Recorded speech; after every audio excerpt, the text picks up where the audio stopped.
dal leen ak jàmm li l'observateur xëy ak ñun nag daraay jàmm amu ci ndekati nag li ñu topp politique bi di ngawti yépp am na ci beneen business boo xamante ni moo ngi doxinu gëlëm ci ndakaaru njaay. l'observateur ne guddi gi nag di ñëppaay nelaw enquête ba mu ci def nag ci ñiy jaay seen bopp nopp bu ko dégg nag loxo dar gémmiñ lu toll ko 4652 ñoo xamante ni ñoo ngi yëngu ci wàllu woowee nag di jaay seen bopp la ñu recensé ci biir ndakaaru njaay 231 cartes sanitaires nag la ñu joxe ci diggante benn fan ci weeru janvier jàpp fukki fan ak juróom benn ci weeru novembre bi. lu ëpp naka 200 prostituées naka jàpp leen feebar bi di sida laal na leen te ñenn ci ñoom sax ñoo ngi service yi ñuy saytu ay fu ñu jëm. l'observateur ne du loolu rek nag benn soxna soo xamante ni ca la doon yëngu Aminata dee daa jooy ba deseetul ay rongoñ lu ko fi jar. moom soxna si naka juróom-ñaar fukki at la am te jaay na boppam lu tolloo ko juróom fukki at ak benn. moom nee na naka suñu naataangoo yi lu ëpp ci dundam yëpp naka da koo jaay boppam. li may laaj kay ana ñim doon jaay ana njaayam loolee. l'observateur mooy nettali ba léegi de nee na naka yëf yi naka li muy métti ak a neex yëpp naka kaay leen mox leen yan doomi réew naka ñoo ci ëpp bay ci sa weew tànk sénégalais yi nigérian yi ak waa Guinée yéenekaay bi ne ñetti dëkk yooyu naka ñoo yenu drapeau bi dem ak moom.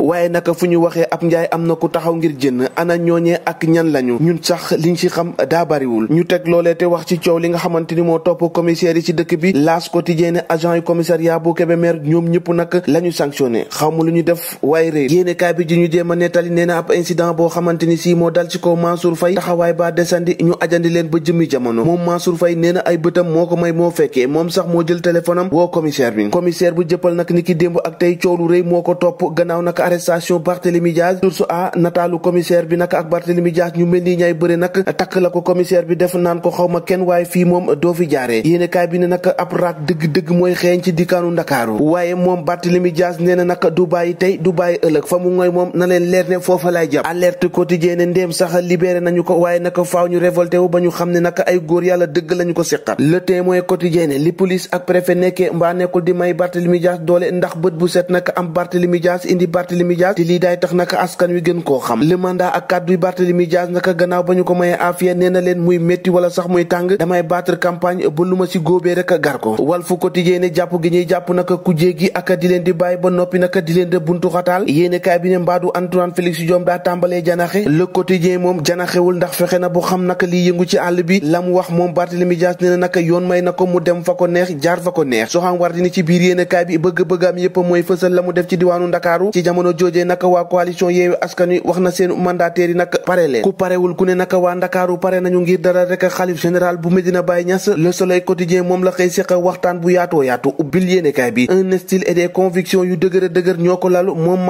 maayi Ibrahima Niass nag nee na moom deful na sax ab xalif général la te lépp nag da ko woyofal nee na ab xadim la maanaam koo xamante ni ab serviteur la te lii di politique naka warta yëngal naka duñu sénégalais. xalif général bu Medina Baye ne boo seetloo naka daa am Sénégal laata élection ak Sénégal après élection te seen mbébét yëpp moo di fexe rek bu askan wi dund ci jàmm ak dal. xalif général bu Medina Baye ne anam bi ñuy tànnee naka mënta tax ñu am boo xamante ni dina mën a motal rek la ñuy xaar ci moom mu nekk ay kàddu yu nga xamante ni moo ngi ko dénk suñu naataangoy faree ci Soleil Quotidien. violence bi ci dëkk bi naka bu ñu ci waxut nag mën na ëppee loxo benn soxna la papaam tere xeesal benn tailleur jàpp ko dóor ko ba tuur deretam cay lii fu ñu jëm ak moom ñoo ko déggandoo jàngin jëf ba ëllëg.